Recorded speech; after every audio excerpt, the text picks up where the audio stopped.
Hey there, RVCC. It is once again, as I say each week, good to have you join us in this way as we continue our Bible study through the book of Job. Remember, Job, as we've read so far, has lost everything that a human can lose. He's lost wealth, health, family, prosperity, reputation, emotion. He's lost it all. And as a result, he finds himself on a heap of ashes, covered in boils, scraping them off with broken pieces of pottery, trying to make sense of it all. And that's an important thing for us to remember as we go through this, is that for Job and his friends, Eliphaz, Bildad, and Zophar, they were just trying to make sense of everything. We have the advantage of seeing what we call the prologue. We have seen the beginning where it was clear that God was not disciplining Job. He was allowing Job to be tested, not because he had a problem with Job, but because he was proud of his faith and believed that no matter what kind of calamity the enemy brought to his life, Job would not curse him. So we know this bigger perspective of what's going on. Even as we read through the book itself, I don't know about you, but I find myself becoming a little impatient by the perspectives and arguments that the people and the players have, specifically with Job's three friends. Not having all of the information, they proclaim what they believe to be the whole truth and nothing but the truth. And it's a little tedious and tough to get through at times because we know that's not exactly what's going on. Job wasn't a bad person, and so therefore bad things were happening to him. Remember, that was the sense of the theology of the day, that if you were a good person, God gave you good things. If you were a bad person, God disciplined you with and in bad ways. And this is what Job's friends are trying to convince him of, and Job maintains his innocence all the way through, and in very human and harsh and frustrated and overwhelming ways, cries out over and over and over to God. He cries out things like he wished he would have never been born, and he wished he wasn't living anymore. Or he cries out things like, "Why are you doing this? It's so unfair. Where have you gone? Why won't you hear me?" He just is brutally open and honest, to which his friends get even more and more frustrated. Remember, in chapter 4 of the book of Job, Eliphaz speaks to Job as a result of Job in chapter 3 wishing that he hadn't been born, or that he had died at birth, or he could just die now. Eliphaz responds to him and tells Job, well, if you were innocent, you would be prospering. Kind of a kind and subtle way of saying, well, clearly you deserve what you're getting. Job responds back to him his innocence, and then in chapter 8, another one of his friends, Bildad, speaks up and said that if Job would just repent, he would then prosper once again. Adding on to Eliphaz's insinuation that there was some sort of hidden sin that Job needed to repent from and walk away from. And if he did, then God would bless him. And once again, Job responds to Bildad by proclaiming and holding on to his conviction that he was innocent and that he hadn't done anything wrong. To which, by the way, we know the whole story, and we know that Job was actually right. He hadn't sinned against God. Well, Zophar has enough of this, and as we saw last week, he responds to Job in a very harsh way, basically saying that if Job wasn't careful, he would actually suffer more, because obviously he had a secret sin that he actually deserved worse discipline than what he was getting. And I don't know about you, but how cold-hearted is that? Because how much worse could it be than to lose his family, lose his wealth, lose his health, and even at this point begin to lose his mind? And so this is the wisdom and the comfort that his three friends bring, that this is what you need to do, and if you'll just do it, things might get better. And I got to tell you, it's brutal to read through and tedious. Well, as we continue in the book of Job, chapters 12, 13, and 14. We're going to read of Job's poetic response back to Zophar. Remember Zophar saying, "You're lucky, you actually deserve worse." And so in chapters 12 and the first part of 13, Job will respond to Zophar, and then from 13 to 14, he'll cry back out to the Lord. So let's pick it up. Job chapter 12, verse 1 says, "Then Job answered and said, 'No doubt you are the people, and wisdom will die with you. But I have understanding as well as you. I'm not inferior to you. Who does not know such things as these?'"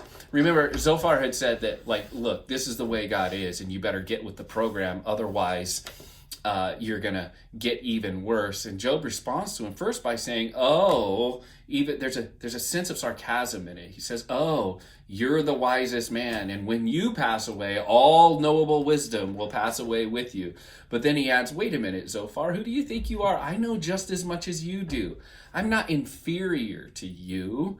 Who doesn't know these things to be true about God?" And it's interesting that Job responds that way, because isn't that what happens quite often with those who are, if you will, legalistic to their approach to God? That is performance-based. That is, if I do good, I get good. If I do bad, I get bad.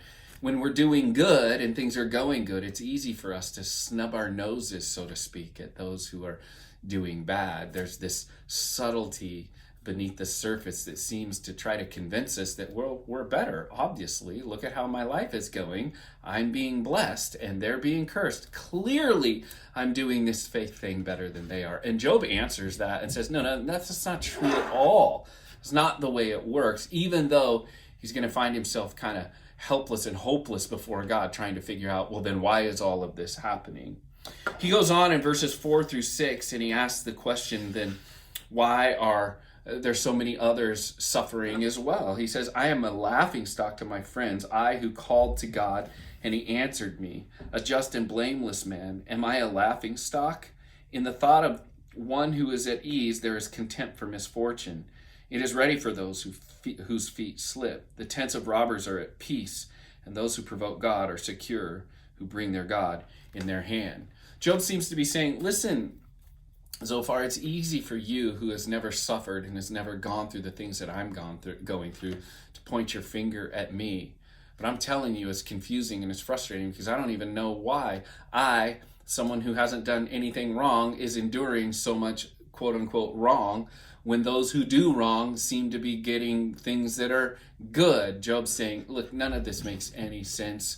And it's, remember, he's responding to Zophar in such a way as like reminding Zophar that he's not all knowing. In fact, he's going to make it clear that nothing compares, no kind of wisdom or comfort can compare to the reality of God's sovereignty. He goes on in verse 7, he says, "But ask the beasts, and they will teach you, the birds of the heavens, and they will tell you, or the bushes of the earth, and they will teach you, and the fish of the sea will declare to you. Who among all these do not know the hand of the Lord has done this? In his hand is the life of every living thing, and the breath of all mankind. Does not the near east or the ear test words, and the palate taste foods? Wisdom is with the aged, and understanding in the length of days." And again, I don't know about you, but Job can be kind of tedious and tough to read because of so much poetic expression. Basically, in verses 7 through 12 of chapter 12, Job is, in a sense, responding to Zophar by saying, why is there so much suffering when we have a sovereign God? If God is so sovereign, in control, all-knowing, and doing all things right, then how come there's so much suffering? Again, remember, he's responding to Zophar, and he's saying, Zophar, your argument is shallow because it doesn't take all of these things into consideration.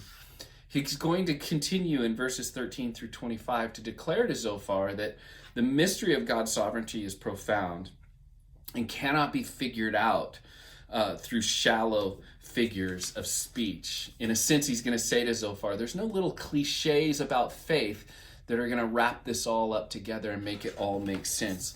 Listen for those senses, even as he says in verse 13.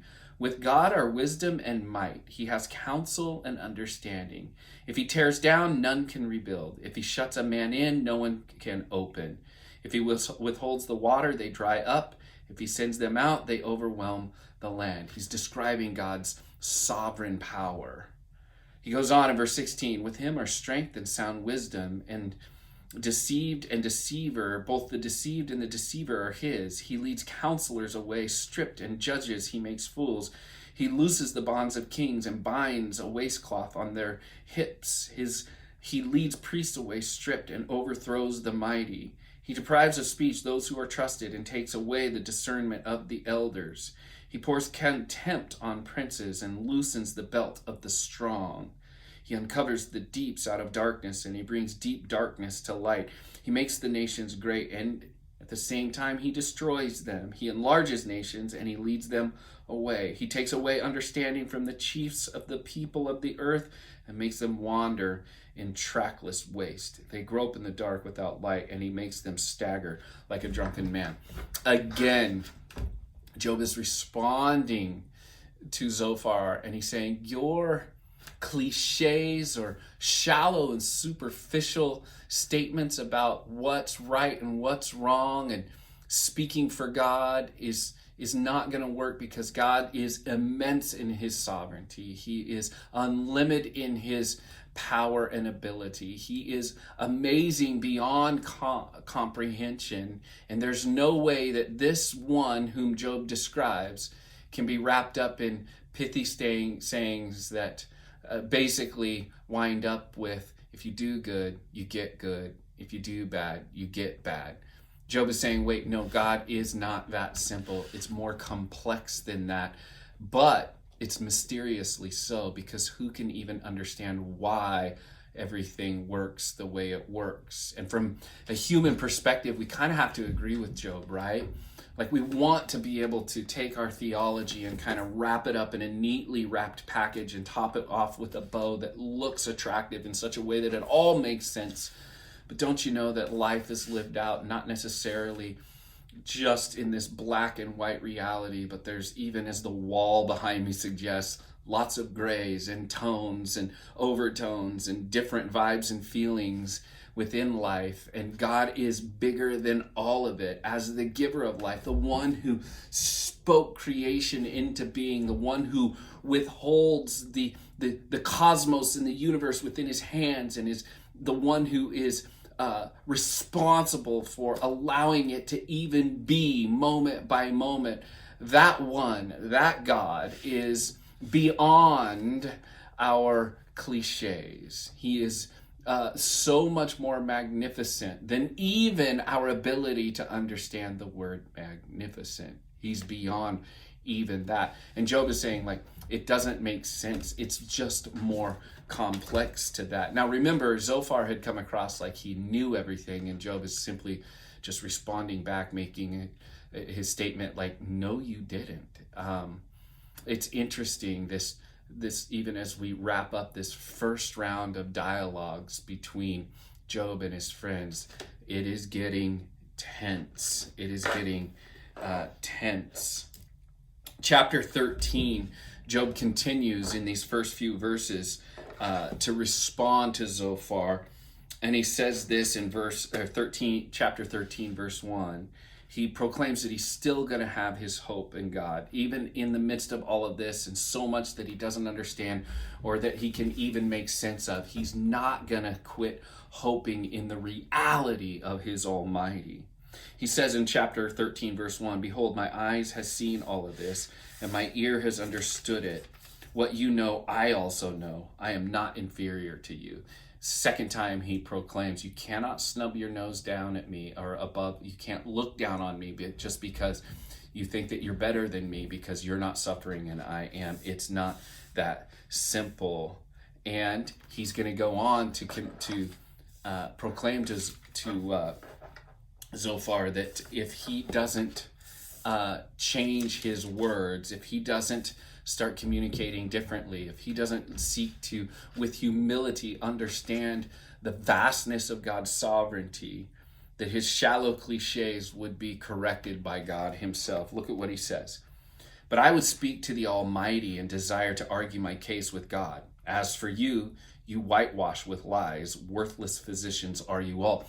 He's responding to all of his friends, in a sense saying, you've come here to comfort me, and you've brought me more agony. And for that, you're worthless emotional counselors or doctors. He goes on in verse 5, oh, that you would keep silent, and it would be your wisdom. You were better off when you didn't say anything. Hear now my argument and listen to the pleadings of my lips. Will you speak falsely for God and speak deceitfully for him? Will you show partiality toward him? Will you plead the case for God? Will it be well with you when he searches you out? Or can you deceive him as one deceives a man? He will surely rebuke you if in secret you show partiality. Will not his majesty terrify you, and the dread of him fall upon you? Your maxims are proverbs of ashes. Your defenses are defenses of clay. Job once again is saying, look, you do not know all that you're talking about. And if you continue to be partial to your own perspective about who and how God works, you will have a judgment day. You will have a reckoning for that, because God will find you out, and you will not be able to keep secret the struggles and the errors that you have made. Again, there's this tenseness that's going on. Don't forget that these three friends showed up to bring comfort to Job, and while they all sat in silence, there probably was a level of comfort that was really, really good. But as soon as everybody started opening their mouth, things got bad.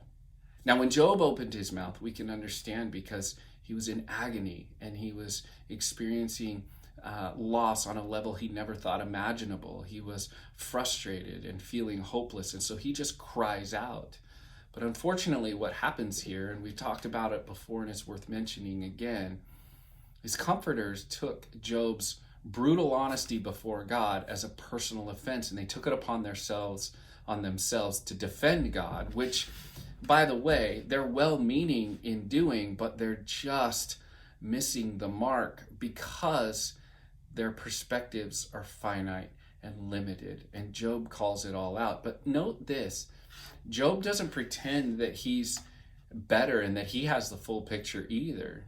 In a sense, if you listen carefully throughout the poetic words that are written, you'll hear Job say, I don't get it either. And if I could just talk to God, maybe I would. And by the way, why won't he give me an audience? And so Job is just as frustrated. You pick this up in verse 13 of chapter 13 when Job says, let me have silence and I will speak. Just stop talking for a minute so I can speak, he says to his friends, and let come on me what may. Let me just walk through this. Why should I take my flesh in my teeth and put my life in my hand? Though he slay me, I will hope in him, yet I will argue my ways to his face. This will be my salvation, that the godless man shall not come before him. Keep listening to my words, and let my declaration be in your ears. Behold, I have prepared my case. I know that I shall be in the right. Who is there who will come and contend with me? Job clearly communicates to his friends that he has a desire to make his case before God, and that his proof was this, his proof of his innocence was that he, even though there was this sense that he was taking his own life into his hands and trying to appear before God, he's proclaiming that in and of itself is a very clear proof of his innocence, because who would do that if they were guilty? And yet Job wants to, and he begins to, at this point, then wonder out loud why God won't hear him. In chapter 13, verses 20 through 28, the rest of chapter 13, Job wonders why God was allowing him to experience such agony and yet remain so distant and silent. Listen as Job shares these words of just hopeless frustration. He goes on in chapter 13, verse 20, only grant me two things. He's now just crying out to God. Then I will not hide myself from your face. Withdraw your hand far from me, and let not dread of you terrify me. Then call and I will answer, or let me speak and you reply to me. Let's just talk. I need to understand, Job seems to be saying to God. How many are the iniquities of my sins? Make me know my transgression and my sin. Job even seems to indicate, look, God, if there's something I'm not seeing, then let me know. Why do you hide your face and count me as your enemy? Because that's how Job felt. Now, we know that that's not the truth. We know that Job was not God's enemy, that God was, in fact, very, very proud of Job. He goes on and he says, will you frighten a driven leaf and pursue dry chaff? For you write bitter things against me and make me inherit the iniquities of my youth. You put my feet in the stocks and watch all my paths, and you set a limit for the soles of my feet. Man wastes away like a rotten thing, like garments that have been moth-eaten. Again, in his despair, he's just so frustrated and emotionally confused that he himself begins to wonder, why, God, are you allowing this? Why are you allowing this? And then in chapter 14, he wraps up his response to Zophar by actually crying out in despair to God. First, in verses 1 through 6, he speaks of how life is brief and filled with trouble. He says this, man is born of a woman, is a few days old, and full of trouble. He comes out like a flower and withers. He flees like a shadow and continues not. And do you open your eyes on such a one and bring me to the judgment with you? Who can bring a clean thing out of an unclean? There is not one. Since his days are determined, and the number of his months is with you, and you have appointed his limits that he cannot pass, look away from him and leave him alone, that he may enjoy, like a hired hand, his day. It's just such a sad statement. Job just starts crying out to God in despair and speaking of the brevity of life and how full of trouble it is, and why doesn't God just leave him alone so that he can just have the joy, if you will, of getting it over with. In verses 7 through 17, Job seems to indicate in his despair that death is sure and near, and yet the process is bothersome. He says in verse 7, for there is hope for a tree if it be cut down, that it will sprout again, and that its shoots will not cease. Though its roots grow old in the earth and its stump die in the soil, yet the scent of water it will build up, it will bud and put out branches like a young plant. But a man dies and is laid low. A man breathes his last, and where is he? As waters fail from a lake, and a river wastes away and dries up, so man lies down and rises not again till the heavens are no more. He will not awake or be roused out of his sleep. Job seems to be saying that the finality of death is near, and it's such a bother to even struggle to get there, but oh, that I would die. He goes on in verse 13 of chapter 14, and he says, oh, that you would not hide me in Sheol, that you would not conceal me until your wrath be past, that you would not appoint me a set time and remember me. If a man dies, shall he live again? All the days of my service I would wait till my renewal should come. You would call, and I would answer you, and you would long for the work of your hands. For then you would number my steps. You would not keep watch over me, over my sin. My transgression would be sealed up in a bag, and you would cover over my iniquity. Job seems to be, at the one hand, talking about the finality of death and how bothersome it is, and then on the other hand, is still hoping for some sort of vindication from the Almighty One. And though the language is depressing, and though it seems to be conflicting, what Job is really saying is that no matter how final he feels like death is, he still feels like God can fix it all. So it's interesting. It doesn't sound like a great statement of faith, but maybe, just maybe, it is. But it's communicated in such honest words that it's hard to hear sometimes. And yet anybody who's ever dealt with calamity or suffering or disaster can relate to, on the one hand, feeling like it's hopeless, yet on the other hand, feeling like that maybe God, even in the midst of the hopelessness of it all, can do something about it. And I believe that that's real and genuine faith, and the kind that many people experienced even in the midst of suffering. And if you're listening and that's you, then I would just say this: hold on. Hold on. There are perspectives that are going on that maybe you or I or other people aren't aware of. Just hold on. Hold out for the miracle working power of God to do something about the suffering. Just hold on. I wish if you're out there going through this kind of calamity or unimaginable suffering, I wish that there were easy answers and easy ways to explain why. But even as we make our way through the book of Job, we see that when we try to explain why from limited and finite perspectives, we usually get it wrong. And so maybe while we can't answer why, we can be right where you are. And maybe in our silence, there might be some comfort, or maybe in our prayers, you might find some hope. Just hold on and allow God to bring genuine comforters to you, and allow the reality of his almighty power and sovereignty to be your hope. Because even though it doesn't sound like it, maybe that's exactly what Job was hoping for. Well, finally, in chapter 14, verses 18 through 22, after expressing what seems like a little bit of faith and saying that maybe even though it feels like it's all over, even then when it's all over, maybe the Almighty can do something about it.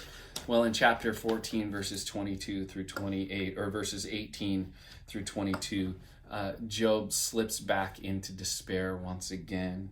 He says in verse 18, "But the mountain falls and crumbles away, and the rock is removed from its place. The waters wear away the stones, the torrents wash away the soil of the earth. So you destroy the hope of man. You prevail forever against him, and he passes. You change his countenance and send him away. His sons come to honor, and he does not know it. They are brought low, and he perceives it not. He feels only the pain of his own body, and he mourns only for himself." You see, Job had lost everything. And through this first round of dialogues between his friends and him, he's not left feeling more comforted. He's actually left, as you read the end of chapter 14, there's a sense that Job is left feeling even more overwhelmed by hopelessness and wondering, where is God in it all? Now, again, it's worth remembering for you and I. We know the beginning of the book and we know the end of the book. Job and his friends would know the end and the beginning, but at this point, they're just still, if you will, sitting with Job on top of an ash heap somewhere. His skin is like covered in sicknesses, and he's in immense emotional and physical pain, and just trying to figure it all out. But we know the rest of the story. And we know that in that sense, God will come and he'll make everything right once again. And so we can't forget that. But even as we go through it, it's good for us. There will be more dialogues between Job and his friends, and it's worthwhile going through because God will continue to stretch and grow us even as we do. There's still going to be application that can come out, even out of what seems like a repetitious process. But remember, it's good for our understanding. And so we will trust the Lord in the weeks to come to communicate to us his heart. In the meantime, even as we've seen Zophar last week, be real harsh with Job and tell Job, you're obviously guilty. And if you're not careful, you're going to get worse. So you better repent. So maybe God in his mercy will make it all good again.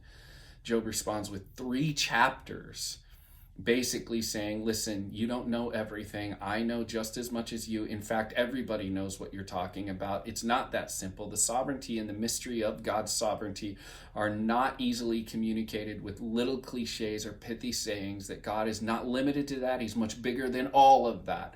And so we need to figure out how to trust him. And yet Job's own circumstances seem to waylay even that trust to where he still feels overwhelmed and hopeless. Now, where it goes from there, we'll start picking that up again next week. But for this week, it's worth noting a couple of things, even as it relates to Eliphaz Bildad and Zophar, they meant well as comforters. They meant to do well. They just weren't executing it very, very well. It's worth noting this, that when we are comforting others, it's worth noting that people may mean well and yet still be mean. We sometimes mean well, but we've got to protect and be careful about, even as we mean well, just being mean. Because as Eliphaz and Bildad and Zophar speak, there is an increasing amount of meanness that is expressed, and we can avoid that. Even when we mean well, we don't have to be mean. And so how we avoid that is that we got to make sure that we are speaking on behalf of God and not in the place of God. Let me say that again. When we come across someone who needs comfort, we must mean well and remember that we don't have to be mean. And what will ensure that we are kind instead of mean? What ensures that we express hope instead of hopelessness? What guarantees that we actually provide comfort instead of even more calamity? Is we have to make sure that we're actually speaking on behalf of God and not in the place of God. You see, all too often, it's easy for us finite yet prideful human beings to think that our perspective is the whole perspective and the only perspective, and so we speak, even if you will, on behalf of God according to that perspective, and we begin to point these fingers that, well, you should have and you could have and you did and you didn't. We even throw some scriptures in there that people need to be challenged by or corrected by. Just remember this. Let's not, while we're trying to comfort people, let's not push God off to the side so that we can speak in his place. Let's allow him to have his place, not only in their lives, but even in ours, and speak on his behalf. There's a very big difference. And when we speak on his behalf, I gotta believe we'll share his heart. And maybe what Job just needed to hear was, hold on, help is on its way. Maybe that's comforting, right?